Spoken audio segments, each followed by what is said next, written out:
Hi, my name is Francesco Sottino, and in Caracol, I'm working in the operations department. Today, we are moving beyond the hype of 3D printing, introducing a new concept, microfactories. Microfactories are a way to combine together different production technologies in order to move production to where you really need it. You can combine with automation different processes in order to have a highly customizable way of making parts where you really need it. The first step in designing a microfactory doesn't start from choosing the right machine. It starts by identifying the pain points in your supply chain and in your production. Take an example of a company that is making custom jigs and that has to ship these jigs to a specific location. It is not really sustainable to have a centralized, highly intensive production of these parts. It might be more convenient to have a microfactory directly localized close to where the parts are needed. So first of all, let's look at our production. Which is the part that has the highest criticality, that requires the highest number of manufacturing processes that we can squish in together and have a single source of production for our parts? Once we have identified our manufacturing supply chain, we can identify which are the processes that we want to mix and match together. In this sense, near-net shape production can be the way to go in order to facilitate the design of the microfactory. Think about making something in a shape that is very close to the end shape that you will have to deliver to your end customer. In that sense, large format additive manufacturing can play a central role in facilitating and shortening the supply chain and the manufacturing supply chain of your process. You can combine additive production in terms of creating something that is very close to the end geometry that your customer needs to have, and add a subtractive way in order to reach the end surface finishing that your customer is demanding to you.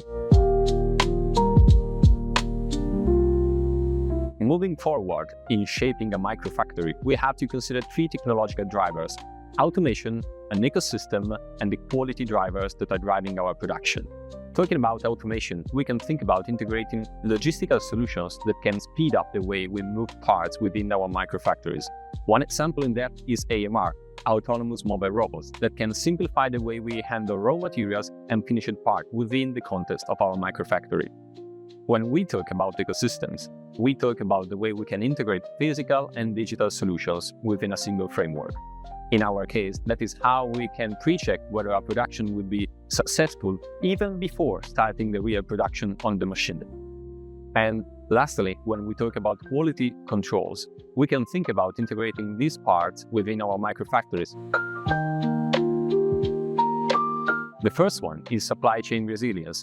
In a world like ours, where supply chains are usually and most frequently disrupted by changes due to geographical issues and geopolitical reasons, a distributed model can hinder and reduce the disruptions that may come from different regulations coming in different times of your production.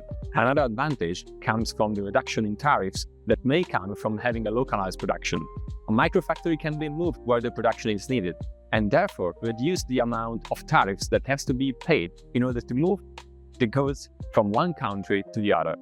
Last but not least, having one single microfactory is usually cheaper than having two different and split factories working on different projects. So, integrating two technologies in one single source of production can also lower your CapEx expenditure. Lastly, let's see how we can mesh together all the things that we have just said. We introduced the concept of microfactory in order to see how it can be easier to produce locally and design locally, which means having a localized production while having designs, for example, that can be done in different parts of the world. Moreover, we can measure how we are successful in implementing a microfactory by seeing the lowering of the CapEx expenditure and the OpEx expenditure in terms of logistics, which ranges usually from 25 to 40% in decrease in that sense. Thank you for watching, and if you're interested in knowing more about advanced manufacturing, find our contacts in the captions.